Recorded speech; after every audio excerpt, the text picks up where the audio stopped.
আসসালামু আলাইকুম রহমতুল্লাহ। ভাই কেমন আছেন? ওয়ালাইকুম আসসালাম রহমতুল্লাহ। আলহামদুলিল্লাহ, আল্লাহ খুব ভালো রাখছেন ভাই। ভাই আমি জানতে চাচ্ছিলাম, আপনি দীর্ঘদিন ইমামতি করছিলেন, এখন আপনাকে ইজি বাইক চালানো কাজে দেখা যাচ্ছে, এর কারণটা কি আমি জানতে পারি? ভাই এর কারণ বলতে গেলে আসলেও লেখাপড়া শিখছি ইসলামিক বিষয় নিয়ে। আমি 2015 সালে ফারেক হয়েছি। ফারেক হওয়ার পর থেকে নিয়ে আমি দীর্ঘদিন চাকরিতে অবস্থায় ছিলাম। মসজিদ, মাদ্রাসা, ওবাই জায়গা আমি বিভিন্ন জায়গায় চাকরি করছি। আমার 10 বছর চাকরির ক্যারিয়ারে আমি কয়েকটা মাদ্রাসা এবং মসজিদে চাকরি করছি। আর আমার এই ক্ষুদ্র বয়সে আমি অনেক জায়গায় ঘুরছি। ঘোরার পরে আমি আমার অভিজ্ঞতার উপর আমি যতটুকু জানতে পারছি, যে দেখতে পারছি, বা আমি নিজে চাকরি করেও আমি দেখতে পারছি, চাকরি করা অবস্থাতে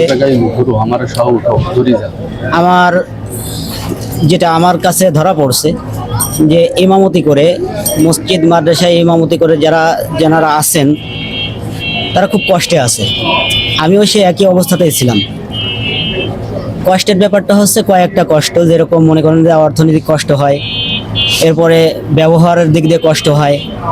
আসলে আমাদের বর্তমান সমাজে আলেম ওলামাদের যে সম্মানটা, এই সম্মানটা আম পাবলিক দেয় না, দিতে চায় না বা দেয়ও না। আসলে মূলত বিষয় হচ্ছে এখন সবাই হচ্ছে ক্ষমতাশীল, কিন্তু আলেম ওলামাদেরকে যে মানতে হবে, মানার যে যতটুকু মানার প্রয়োজন কেউ তা মানে না। এখন আমি এই বিষয়টা লক্ষ্য করছি, লক্ষ্য করে আমি কিন্তু চাকরি ছেড়ে দিয়েছি। বেতন একেবারে স্বল্প বেতনে, আমার মনে করেন যে পরিবারের ফ্যামিলিতে এখন বর্তমান 5 জন সদস্য আছে। আমাকে যে হাদিয়া দেওয়া হয়, এই হাদিয়াতে আমার মনে করেন সংসারের ডেভেলপ হয় না। ঘাটতি তো থাকে, বরঞ্চ দিনা হতে হয়। তো এই অবস্থায় আমি চাকরি করে আমি সেরে পারছিলাম না, যার কারণে ভাই আমি চাকরি ছেড়ে দিয়ে আমি এখন বর্তমান ইজি বাইক চালাচ্ছি। সম্মানিত দর্শক, আপনারা দেখছেন যে ভাইয়ের নামটা একটু বলবেন? আমার নাম মাওলানা আব্দুল আলিম। মাওলানা আব্দুল আলিম, তিনি ইমামতি ছেড়ে দিয়ে এখন ইজি বাইক চালাচ্ছে।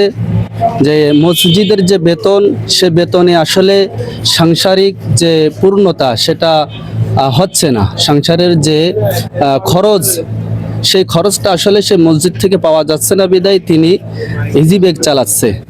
তো আপনারা যানরা আমাদের এই ভিডিও দেখছেন, ইমাম সাহেব যানরা ওলামায়ে কেরাম আছে, তাদের সাথে থাকবেন। আর ভাই ফার্স্টেই বলিছে যে আমরা যে ইমামতি করি আমাদেরকে সম্মান জানায় না। সব থেকে বড় দুঃখ হচ্ছে এটা, যে ইমাম সাহেবদেরকে সম্মান জানায় না। আপনারা অবশ্যই ওলামায়ে কেরামদেরকে অবশ্যই সম্মান প্রদর্শন করবেন, ওলামায়ে কেরামদেরকে ইজ্জত দিবেন, যাতে করে আল্লাহ রাব্বুল আলামিন আপনাকে ভালোবাসেন। তো ভাই, এখন আপনার এই ইজি বাইকের মাধ্যমে কেমন চলেছে জীবনটা? আলহামদুলিল্লাহ ভাই, ইজি বাইক চালানোর পর থেকে আমার সংসারের যেই ঘাটতি ছিল, এই ঘাটতি পূরণ হচ্ছে, আরও কিছু সঞ্চয়ও হচ্ছে।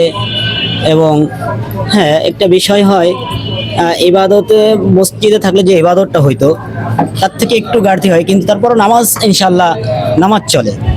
নামাজ কালাম যেটা আছে সেটা আলহামদুলিল্লাহ চলে, কিন্তু সংসারের দিক দিয়ে যে টাকা পয়সার যতটুকু প্রয়োজন, আলহামদুলিল্লাহ এটা জরুরত পূরণ হচ্ছে। আচ্ছা, আপনার বাসাটা কোথায় একটু বলবেন? আমার বাসা গাজীরহাট জুঙ্গশিয়া গ্রাম, দিঘলিয়া থানা, খুলনা জেলা। এই মুহূর্তে কি আপনি একটু কোরআন তেলাওয়াত শোনাবেন একটু 1-2 মিনিটে? আউযু বিল্লাহি মিনাশ শাইতানির রাজীম।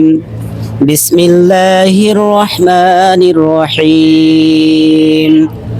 কুল হুয়াল্লাহু আহাদ, আল্লাহুস সামাদ, লাম ইয়ালিদ ওয়া লাম ইউলাদ ওয়া লাম ইয়াকুল লাহু কুফুওয়ান আহাদ। মাশাআল্লাহ, মাশাআল্লাহ। সম্মানিত ভিউয়ার্স, সর্বশেষ ওনার কাছ থেকে আমরা কোরআনে কারিম তেলাওয়াতের মাধ্যমে বিদায় নিচ্ছি। তো ভাই, আসসালামু আলাইকুম, দোয়া রাখবেন।